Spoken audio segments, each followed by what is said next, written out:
Vamos abrir nossas Bíblias em Lucas, capítulo 24. Lucas, capítulo 24, vamos ler a partir do versículo 13. Enquanto você encontra, você vai ficando de pé. Por gentileza, nós vamos ler a porção da palavra de Deus, e eu pediria que você, enquanto estivermos lendo a palavra de Deus, em sinal de respeito, de honra, você não se movimentasse até que a gente termine de ler a palavra. Todo respeito, toda reverência à palavra do nosso Deus, a palavra inspirada pelo Espírito Santo. Quantos creem que a palavra foi inspirada pelo Espírito? E ela é viva e eficaz para abençoar a minha vida e a sua. Vamos ler Lucas capítulo 24, versículo 13, diz assim: Naquele mesmo dia, 2 deles estavam de caminho para uma aldeia chamada Emaús, distante de Jerusalém 60 estádios. E iam conversando a respeito de todas as coisas sucedidas. E aconteceu que, enquanto conversavam e discutiam, o próprio Jesus se aproximou e ia com eles. Os seus olhos, porém, estavam como que impedidos de o reconhecer. Então lhes perguntou Jesus: Que é isso que vos preocupa? E de que ides tratando à medida que caminhais? E eles pararam entristecidos. Um, porém, chamado Cleopas, respondeu dizendo: És o único, porventura, que, tendo estado em Jerusalém, ignoras as ocorrências desses últimos dias? Ele lhes perguntou: Quais? E explicaram o que aconteceu a Jesus o Nazareno, que era varão profeta, poderoso em obras e palavras diante de Deus e de todo o povo, e como os principais sacerdotes e as nossas autoridades o entregaram para ser condenado à morte e o crucificaram. Ora, nós esperávamos que fosse ele quem havia de redimir a Israel, mas depois de tudo isso, é já este o 3º dia desde que tais coisas sucederam. É verdade também que algumas mulheres das que conosco estavam nos surpreenderam tendo ido de madrugada ao túmulo e, não achando o corpo de Jesus, voltaram dizendo terem tido uma visão de anjos, os quais afirmam que ele vive. De fato, alguns dos nossos foram ao sepulcro e verificaram a exatidão do que disseram as mulheres, mas não o viram. Então lhes disse Jesus: Ó nécios e tardos de coração, para crer tudo o que os profetas disseram. Porventura não convinha que o Cristo padecesse e entrasse na sua glória? E começando por Moisés, discorrendo por todos os profetas, expunha-lhes o que a seu respeito constava em todas as Escrituras. Quando se aproximavam da aldeia para onde iam, fez ele menção de passar adiante. Mas eles o constrangeram, dizendo: Fica conosco, porque é tarde e o dia já declina. E entrou para ficar com eles. E aconteceu que, quando estavam à mesa, tomando ele o pão, abençoou e, tendo-o partido, lhes deu. Então se lhes abriram os olhos e o reconheceram. Mas ele desapareceu da presença deles. E disseram um ao outro: Porventura não nos ardia o coração quando ele, pelo caminho, nos falava, quando nos expunha as Escrituras?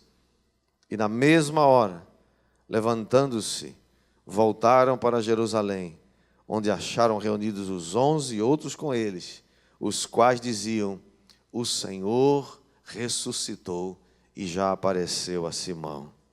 Então os 2 contaram o que lhes acontecera no caminho, e como fora por eles reconhecidos no partir do pão. Que o Senhor aplique essa palavra no nosso coração. Vamos orar. Baixe a sua cabeça, feche seus olhos. Pai bendito, Pai santo, Senhor, te damos graças, porque Jesus ressuscitou. Ele está vivo para sempre.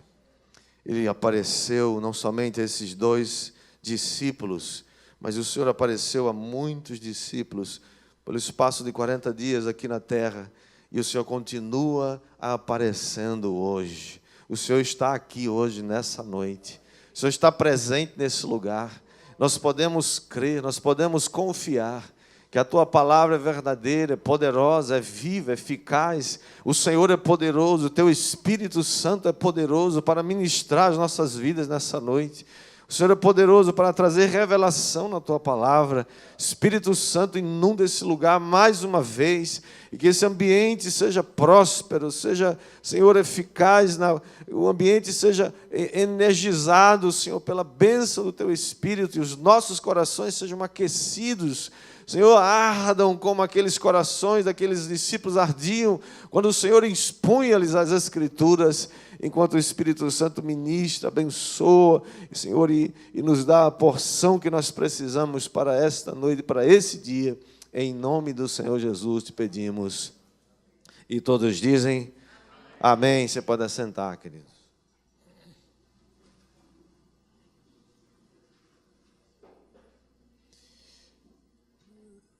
O tema da nossa mensagem de hoje, queridos, é curados na mesa.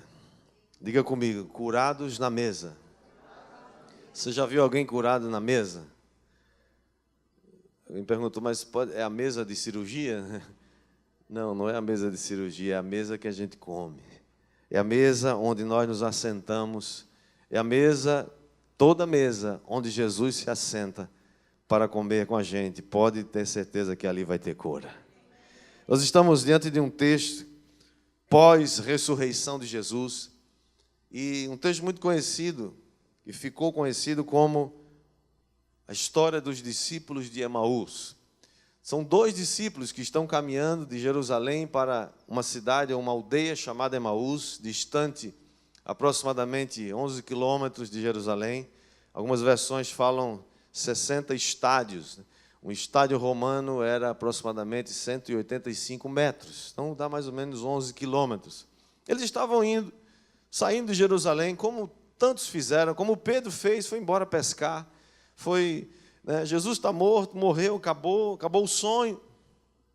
E assim eles estavam indo, talvez em busca de alguma outra coisa, de um outro projeto. Era um domingo, Jesus já havia ressuscitado na alta madrugada. Se você ler o início do capítulo 24 que lemos, diz que as mulheres haviam ido ao sepulcro levar aquelas especiarias. E chegando lá, a pedra estava removida e elas encontram um anjo. E o anjo diz, por que vocês estão buscando aquele que vive? Ele ressuscitou. E elas, então, voltam, começam a contar a história. Alguns até dizem, que esse foi o propósito, de contar primeiro as mulheres, porque todo mundo ia ficar sabendo mais rápido. Eu não sei se é verdade, mas... O fato é que Jesus, então, se aproxima desses 2 discípulos que estão caminhando em direção a Emaús, acompanha a eles, e diz o versículo 15 e 16, que enquanto eles conversavam e discutiam, o assunto era esse. Jesus, o grande profeta, que fez tantos milagres, agora morreu, acabou tudo, acabou o sonho. O que vamos fazer agora? Jesus se aproxima deles, entra na conversa, mas o versículo 16 diz que os seus olhos estavam como que impedidos de o reconhecer. Você sabia, amados, que há muitas vezes que nós não conseguimos entender o que está acontecendo? Há muitas situações na nossa vida que nós não gostaríamos de passar. São aparentes tragédias que nós faríamos tudo para que não passássemos por elas.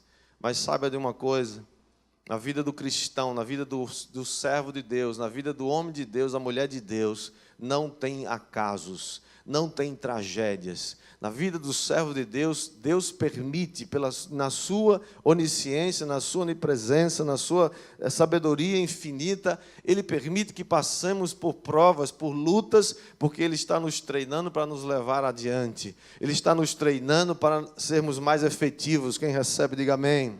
Portanto, a primeira coisa que eu gostaria de compartilhar com você, para você que gosta de anotar e que gosta das coisas organizadas, Primeiro item que eu gostaria de compartilhar com você é: tire os olhos do problema e veja a realidade. O que é a realidade? A realidade é aquilo que o Senhor, quando Ele abre os seus olhos, você começa a enxergar. Você começa a ver o sobrenatural de Deus acontecendo através e por entre as circunstâncias. Eu não estou dizendo que Deus aprova o pecado, que Deus aprova as nossas escolhas erradas. Eu estou dizendo que Ele usa as aparentes tragédias para nos treinar. Contanto que a gente ore e peça ao Senhor, Senhor, abra os meus olhos para ver o que está acontecendo. Não, antes de se desesperar, antes de xingar alguém, pergunta, Senhor, por que não? Para que eu estou passando isso? Tem algo? O Senhor quer me ensinar alguma coisa? Talvez você seja como aquele moço de Eliseu, que acorda cedo de manhã e olha ao redor da cidade, o exército sírio está todo espalhado, vieram prender o profeta. O profeta dizia para o rei de Israel, não vai para tal lugar, porque ali o exército sírio montou uma emboscada. E assim aconteceu muitas vezes, o rei da Síria falou, quem é o traidor aqui? Vamos descobrir quem está traindo, porque não é possível, a gente nunca dá certo. Aí alguém falou, não, rei, não é traidor. Tem um profeta em Israel. Tem profeta em João Pessoa, meu irmão? Você que é candidato a profeta para ser usado por Deus. Tem um profeta lá em Israel que conta tudo para o rei de Israel antes que aquilo que o rei está pensando na sua câmara mais secreta.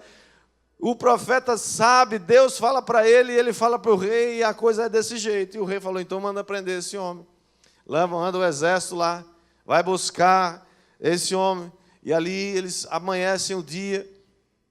E o moço corre para Eliseu e fala, meu pai, e agora? O que vamos fazer? Porque isso é sempre o que a gente fala, não é? Quando vê o exército de inimigos ao redor, quando vê a coisa ficando difícil, vê a coisa ficando soviética, né? Ficando russa, e aí a coisa... E você fala, meu Deus, e agora? Está tudo perdido, foi tudo por água abaixo. E aí o que é que o profeta faz? Está lá em 2 Reis, capítulo 6, versículo 16, o profeta fala, não temas, porque mais são os que estão conosco do que os que estão com eles. Eu, se fosse você, eu me alegrava muito mais com isso.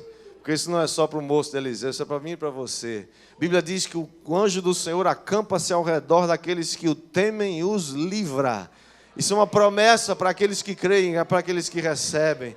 E então orou Eliseu e disse, Senhor, abre os olhos desse moço para que ele veja. E o Senhor então abriu os olhos do moço e ele viu o monte estava cheio de cavalos e de carros de fogo em redor de Eliseu. Irmãos, antes que você se apavore com o exército inimigo, saiba que esse anjo que está descrito aqui nos Salmos, ele está acampado ao meu redor e ao seu redor. Ele não vai permitir que os seus pés vacilem. Ele é certo que não dormita nem dorme o guarda de Israel. Ele é a tua sombra à tua direita. De dia não vai te molestar o sol, nem de noite a lua, porque o Senhor é o nosso cavaleiro fiel. Ele é o grande vencedor. E quem se alegra com isso e dá glória, diz alguma coisa, dá um grito de júbilo. O mundo produz muitas cenas, amados, que a gente fica apavorado, ou pelo menos tem o poder de nos apavorar. Você está assistindo muita as TVs do mundo, você pode talvez ficar assim, incomodado, assustado, porque só tem notícia ruim. Os telejornais duram meia hora, 40 minutos, eles falam 30 minutos que eles falam, 29 é de coisa ruim. Talvez 1% vai falar de coisa boa, porque é a notícia do mundo. Então eu quero desafiar você nessa noite a tirar os olhos do problema, dos seus problemas, e coloque na solução que é Jesus. Coloque na solução da realidade. Peça para o Senhor assim, Senhor, abra os meus olhos para enxergar os carros de fogo e os cavaleiros do céu que estão ao meu redor para cuidar de mim em nome de Jesus. Você tem que se lembrar de uma coisa, queridos. Quando a glória de Deus vem, quando o fogo de Deus vem, ele tanto libera a glória de Deus, como ele queima também. Veja o que acontece com os 3 amigos de Daniel. O que acontece? Eles são jogados na fornalha. Os homens que jogaram os 3 amigos de Daniel na fornalha foram consumidos pelo fogo. Mas os 3 caíram dentro da fornalha e estavam lá passeando dentro da fornalha. Por quê? Porque aqueles homens viram não a tragédia que era morrer queimado numa fornalha. Eles viram o poder de Deus, a realidade. Deus estava querendo mostrar o seu poder a todo o império e usou essa aparente tragédia para mostrar o seu poder. Sabe por que eles não morreram queimados? Porque estavam alinhados com a verdade, com a realidade, com a vontade de Deus. Todas as vezes que eu e você estamos alinhados com a verdade de Deus, com a vontade de Deus, nada vai nos tocar, nem pode nos afetar. Quem vai dizer glória a Deus? Mas muitas vezes nós estamos como aqueles 2 discípulos, nossos olhos estão impedidos de ver, de reconhecer. E Jesus, amado, eu penso que Jesus tem um senso de humor tremendo, né? Jesus se aproxima deles, vê eles conversando animadamente, pergunta: escuta, o que vocês estão falando assim tão animadamente? Que assunto é esse?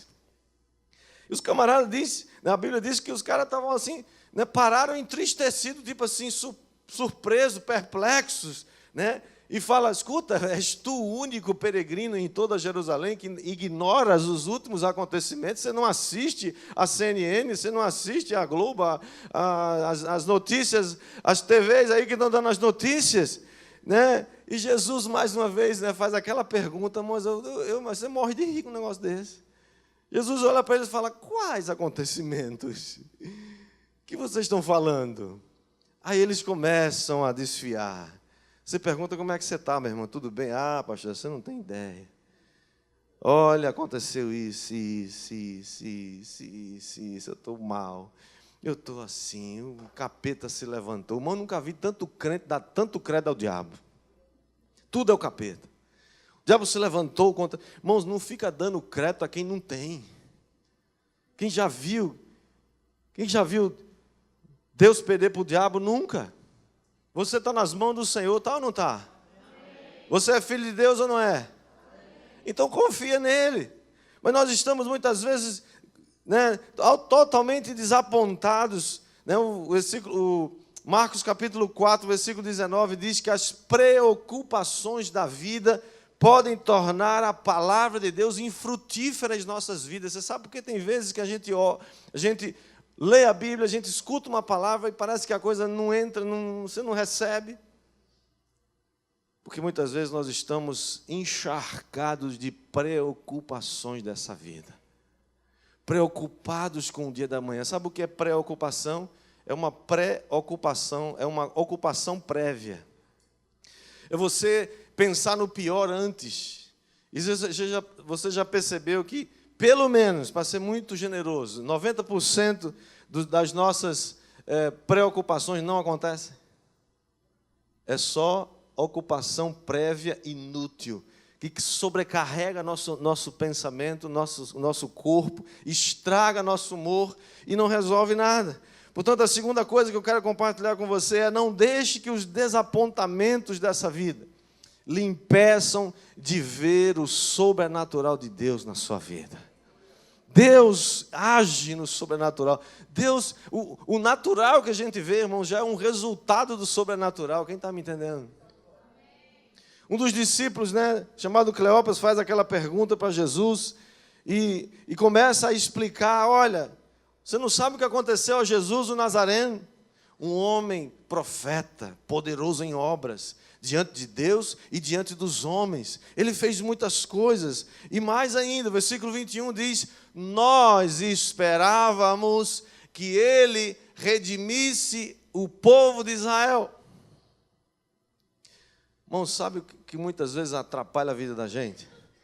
É quando a gente coloca expectativas em pessoas e em coisas. E também, são 3 coisas erradas que nós fazemos em relação a expectativas. Colocamos expectativas em pessoas, nunca faça isso. Colocamos expectativas em coisas que vão acontecer. E a terceira expectativa equivocada é em esperar que Deus faça o que você deseja que Ele faça. Deus não é refém da gente. Deus é Deus, Ele é soberano. O que Ele falou na sua palavra, Ele vai cumprir. Mas não ponha coisas na boca de Deus que Ele não vai se obrigar a cumprir. Porque Ele é Deus. Quem está entendendo isso? Nós esperávamos que Ele redimisse a Israel, mas olha, hoje é o terceiro dia que tudo isso aconteceu e parece que agora está tudo perdido. Quantas vezes nós estamos assim? Esperando que algo aconteça. Temos expectativa na esposa, no marido, no pastor, na igreja, no governo, na empresa, nos amigos. São expectativas, irmão. Não estou dizendo que a gente não possa compartilhar das nossas esperanças, mas o único lugar onde você e eu podemos colocar nossa esperança e nossa expectativa é somente naquele capaz de corresponder às minhas expectativas, se estiver alinhado com a vontade dEle. E o nome dEle é Jesus. Quem está entendendo? Portanto, é tempo de você tirar a sua expectativa dos homens e colocá-la somente em Cristo. É o terceiro ponto que eu quero compartilhar com você. Tire sua expectativa dos homens e coloque-a somente em Cristo Jesus. Nós ficamos desapontados quando nossas expectativas não são realizadas. Uma das maiores causas de opressão, de angústia, de tristeza na alma, é quando as nossas expectativas são frustradas. Irmãos, os psicólogos são unânimes em dizer isso. Uma das maiores dificuldades desse século, dessa geração, é a dificuldade de lidar com as suas próprias emoções, lidar com esse caldo de cultura onde todas e muitas emoções estão efervescendo ali dentro. Pessoas com dificuldades de lidar com os seus próprios limites. Mas sabe, hoje é tempo, é dia de você colocar a sua expectativa em Cristo, porque Ele vai nos levar sempre ao triunfo. Quem que concorda com isso? Deus sempre vai nos levar ao triunfo. As nossas decepções, amados, são esse resultado, são esse fruto de colocar expectativas em pessoas erradas. Pessoas decepcionadas com a vida de um modo geral. E ficam agora acabrunhadas, ficam agora tristes. Não tem mais ânimo para lidar com a vida, não tem mais alegria. Sabe de uma coisa, queridos? Alegria não é um momento na sua vida. Felicidade não é um momento que você tem. A Bíblia diz claramente que a alegria é dom do Espírito Santo. E Ele dá a todos aqueles que Ele o pedem. Você quer alegria na sua vida? Você quer ter regozijo na sua vida? Quem quer, diga amém. Vá buscar no Senhor. E o Jesus então continua aquela conversa. Versículo 25 ele diz: ó nécios e tardos de coração para crer. Tudo aquilo que os profetas disseram. A Bíblia diz, amados, que Deus não fará nada sem que antes Ele revele aos seus servos os profetas. Se você é um profeta de Deus, Deus vai revelar a você as coisas antes que elas aconteçam. Como que Ele faz isso? Quando você anda na presença dEle e depende dEle, e cuja expectativa não está em homens, mas está nele, olhando para Ele, buscando nele, Ele vai revelar coisas a você que você não sabe, coisas ocultas. E diz o texto, versículo 27, que Jesus começa por Moisés. Quem que é Moisés? Moisés se refere lá ao Pentateuco, começou do Gênesis. Ele começou falando sobre ele mesmo, explicando o que as Escrituras falavam a respeito do Cristo e da sua obra. Irmãos, Jesus está presente em todas as páginas das Escrituras, de Gênesis a Apocalipse. Eu tive cuidado de pesquisar alguma coisa sobre isso e gostaria de falar rapidamente para você. Em Gênesis, Jesus é o descendente da mulher. Em Êxodo, Ele é o Cordeiro Pascual. Em Levítico, Ele é o sumo sacerdote. Em Números, Ele é a nuvem de dia e a coluna que cuida de noite. Deuteronômio, Ele é o profeta que havia de vir. Em Josué, Ele é o lenço escarlate amarrado na janela de Raabe. Em Juízes, Ele é o nosso libertador e juiz. Em Ruth, Ele é o nosso parente mais próximo, é o redentor mais próximo. Em Samuel, Ele é nosso rei esperado. Em Reis e Crônicas, Ele é o descendente de Davi. Em Esdras, Ele é o nosso mestre. Em Neemias, ele é o reconstrutor dos muros derribados. Em Esté, ele é o socorro bem presente em tempos de angústia. Em Jó, ele é o redentor que está vivo. Em Salmos, ele é o meu pastor e nada me faltará. Em Provérbios e Eclesiastes, Jesus é a sabedoria de Deus. Em Cantares, ele é o lindo noivo que está aguardando a sua noiva. Em Isaías, ele é o Messias que havia sido prometido. Em Jeremias, ele é o renovo da justiça. Em Lamentações, ele é a misericórdia de Deus. Em Ezequiel, ele é o filho do homem. Em Daniel, ele é o quarto homem no meio da fornalha ardente. Em Oséias, ele é o amor sempre fiel. Em Obadias, ele é o nosso Salvador. Em Jonas, ele é o Salvador de um mundo perdido e sem Deus. Em Miqueias, ele é o mensageiro dos pés formosos. Em Naum, ele é o vingador. Em Abacuque, ele é o puro de olhos. Em Sofonias, ele é o Senhor poderoso para salvar. Em Ageu, ele é o desejado das nações. Em Zacarias, ele é a nossa fonte. Em Malaquias, ele é o sol da justiça. Em Mateus, ele é o Cristo, filho do Deus vivo. Em Marcos, ele é o servo. Em Lucas, ele é o homem perfeito. Em João, ele é o filho de Deus. Em Atos, ele é a luz que brilhou no meio-dia, no caminho de Damasco a Saulo. Em Romanos, ele é a justiça de Deus. Em Coríntios, ele é a nossa ressurreição. Em Gálatas, ele é aquele que nos redime, nos liberta do império da lei. Em Efésios, ele é o cabeça da igreja. Em Filipenses, ele é a fonte do gozo e do regozijo para nós.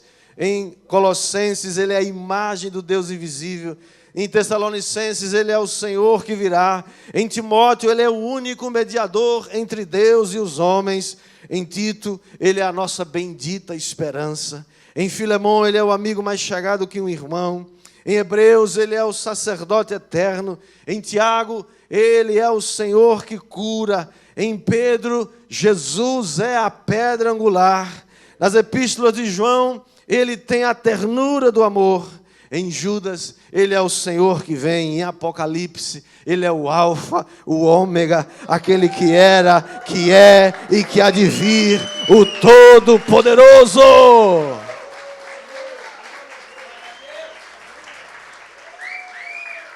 Cristo está presente nas páginas de todas as Escrituras. Ele é tudo em todos para a glória do Deus Pai. Por isso, a quarta coisa e última que quero compartilhar com você é: convide Cristo para a sua casa e para a sua mesa. Convide Cristo para a sua casa e para a sua mesa. O versículo 28 diz que quando eles se aproximavam da aldeia, para onde iam, fez ele menção de passar adiante. Mas eles o constrangeram a ficar. E ele entrou com eles. E quando estavam à mesa, diga comigo, estavam à mesa. Quando eles estavam à mesa, tomando ele o pão, o abençoou e o partiu e lhes deu.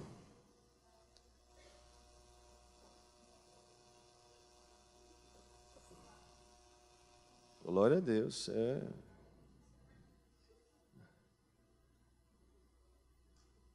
Naquele momento, eles estavam ali ao redor da mesa.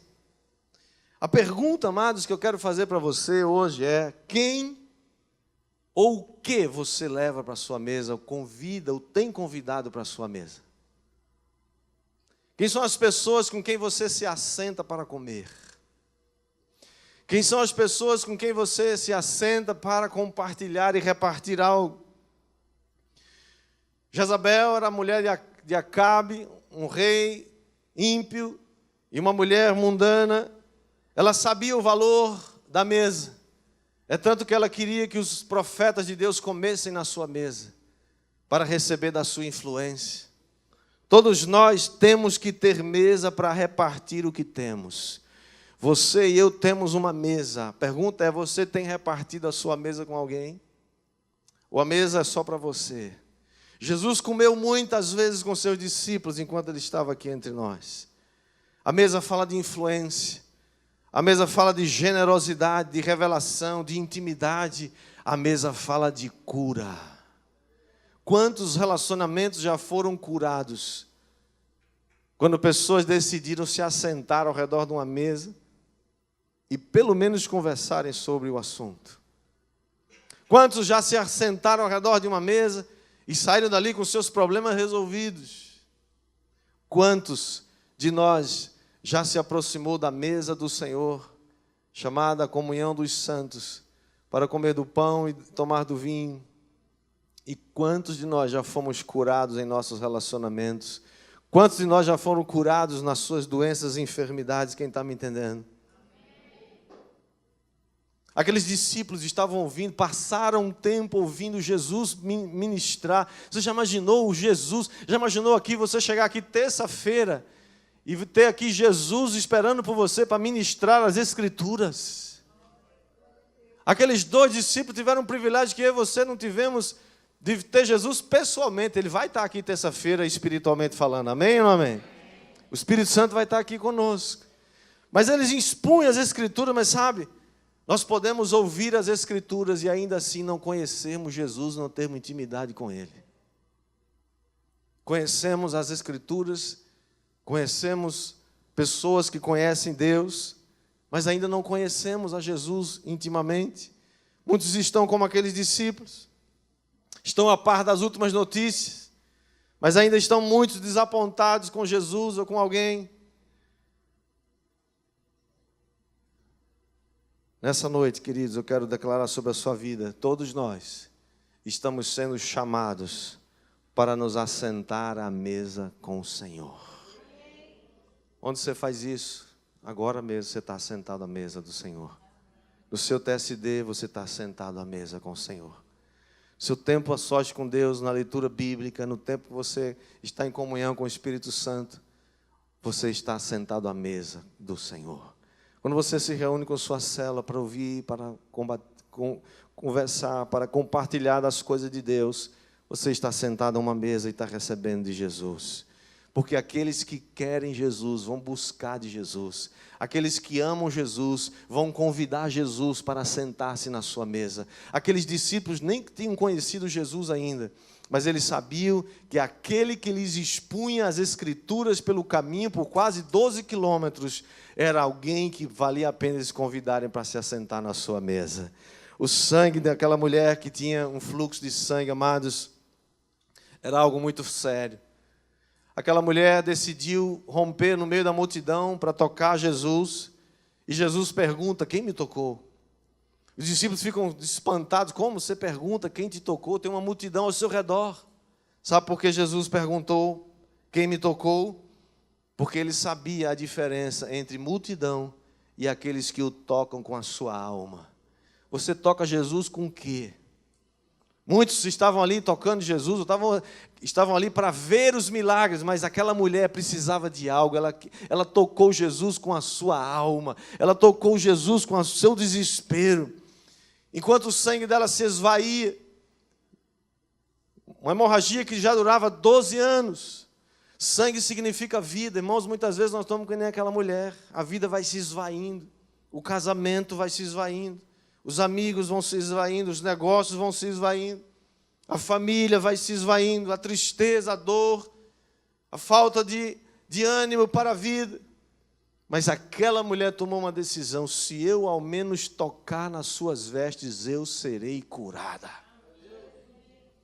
Meus amados, há tanta gente que vive uma vida tão derrotada, porque não tem a atitude que essa mulher teve, de tocar Jesus. Você sabe quem Jesus é. Nós somos chamados a saber quem Jesus é. Ele é o quê? Ele é um líder, ele foi um revolucionário, ele foi um sacerdote. O que ele foi para você? Jesus. Aquela mulher sabia quem era Jesus.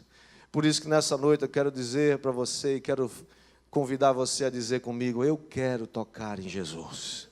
Eu quero tocar nele, porque nele há virtude, porque nele há poder, porque nele há graça, porque nele há aceitação, porque nele há favor, porque nele há perdão e porque nele há cura para as nossas almas. Nós podemos ser curados ao redor dessa mesa com Jesus. Pergunta para o seu vizinho: ei, você está sentado na mesa com Jesus? Talvez você seja daqueles que está agora em dúvida sobre o que você deve fazer. Talvez você está desapontado com Jesus ou com alguém, ou com a sua igreja, com o seu pastor, com sua célula, não sei, com seu marido, sua esposa. Quero dizer uma coisa para você: não abandone seu lugar secreto. Continue servindo ao Senhor onde Ele te chamou. Persevere, permaneça. Não há nada difícil demais que Deus não possa resolver. Se você confiar nele. Ele nos chamou para fazer grandes coisas para Ele. Ele te chamou e nos chamou para ser como Esther, uma mulher de Deus, que foi usada grandemente na corte do rei, com autoridade para livrar um povo inteiro. O versículo 33 diz assim: na mesma hora, depois que eles reconheceram Jesus, eles se levantaram e voltaram para Jerusalém. Bom, já era noite quando eles decidiram voltar. Alguém que estava antes entristecido, sem muita vontade, sem muita motivação, de repente, quando descobre que Jesus está vivo, e quando descobre na intimidade que Jesus é realmente aquilo que Ele diz que é, eles se levantam e voltam 11 quilômetros até Jerusalém, outra vez à noite, para dizer: Jesus está vivo e nós encontramos com Ele. O que você tem feito da sua vida? O que você tem feito da sua mesa? Ou a sua mesa é só um lugar onde você come, se alegra? Mas o que você tem repartido na sua mesa? Mesa é lugar de cura. Quero declarar que essa semana você vai encontrar lugares de se assentar à mesa com o Senhor Jesus. Você vai ser curado de muitos traumas que ainda carregam na sua vida. Pessoas que vivem de altos e baixos. Uma hora não sabem se querem servir a Deus, outra hora estão lá nas nuvens, outra hora estão lá embaixo. Porque eles ainda estão só ouvindo as notícias de Jerusalém. Estão só pesquisando, estão só discutindo entre si sobre as últimas notícias que dizem que Jesus foi morto, foi crucificado, e já 3 dias se passaram e nada mais aconteceu. Peça ao Senhor, em primeiro lugar, para Ele abrir os seus olhos. Diga comigo: Senhor, abre os meus olhos. Abre os meus olhos para ver a realidade. Não deixe que o desapontamento, as frustrações da vida afastem você de ver o propósito de Deus sendo estabelecido na sua vida. Não tenha expectativas em pessoas ou em coisas. Ponha a sua expectativa somente em Cristo. E, por último, convide Jesus para habitar na sua casa e para se assentar na sua mesa. Quem tem mesa tem generosidade. Quem se assenta à mesa e convida alguém está disposto a repartir aquilo que Deus tem lhe dado. E todas as vezes que você reparte, todas as vezes que você compartilha, Deus te dá mais. Só tem um jeito de você multiplicar aquilo que Deus te deu. É quando você dá, é quando você reparte, é quando você abençoa. Quem está me entendendo, diga amém. Vamos ficar todos de pé e vamos orar.